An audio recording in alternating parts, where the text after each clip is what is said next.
Good afternoon, sir. Could you tell me your name for the record, please? Thomas Driggers. And Mr. Driggers, where do you live?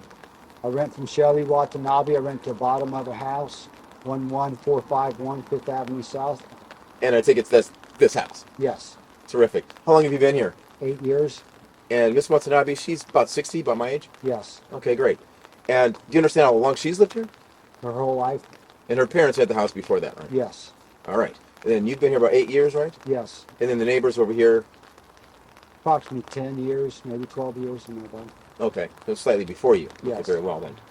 All right. I understand you've done some work for the neighbors from time to time on their trees?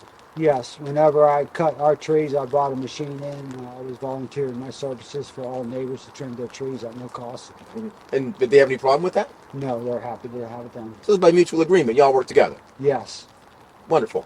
Uh, what's your background? What's your professional background? I'm a general contractor, carpenter, 40 years. And I understand you built this beautiful fence. Yes, Okay. Very well then. I'm going to turn your attention to about three specific issues that are at issue in this case. Okay. yes, The first of them are the eyes. They allege that there are a number of eyes in this on this house here, on the back of this house, that are intimidating, threatening of some nature. I looked at it. There are 5 windows up here, and each window is sectioned in half. So there's 10 windows, and there are images in 3 of those windows. One of them is the far end is a Hamsa, which has an eye about this size. There's another eye in the bedroom window, which is about this big, and then there's a tapestry which has another eye in it, which is about this big.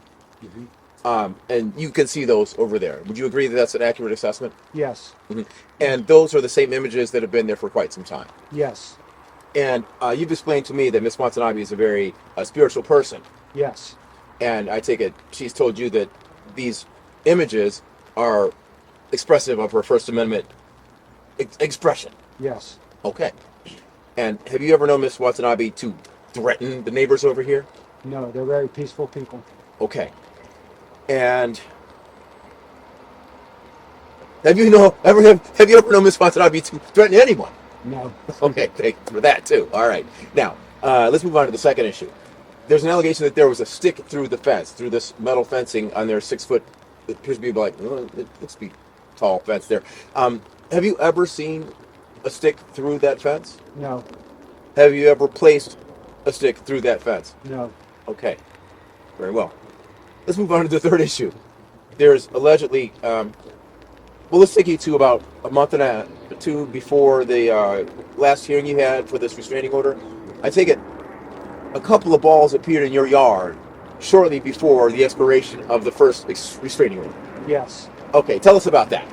I come out the yard, went out to the ring, there's 2 balls sitting there.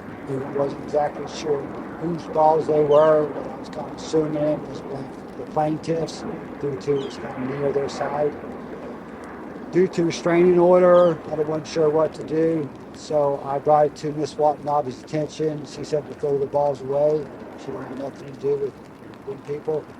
And instead, I put them in the garage to give it back to them, Okay, in case it was them. in case it was theirs. Okay. Yes. But did they ever ask you for the balls back? No. If they had, what would you have done? Gladly gave them back to them. Okay. Did anybody ask you for the balls back? No. So at this point, you told me you intend to bring the balls to trial in case they ask for the balls back. Yes. Now that you know that they claim that those are the balls, Yes. how did you find out that they claimed that those were the balls, that they were theirs? Through a complaint that I got from the clerk of courts due to I did not get served the complaints. I just was served a notice of hearing. Okay, so when you went to court, describe your level of preparedness for what you were walking into. I had no idea what I was there for. Gotcha. But now that you know, you're going to bring the balls and hand them back if they ask for it. Yes. Very well. Thank you for your time. Thank you. Okay.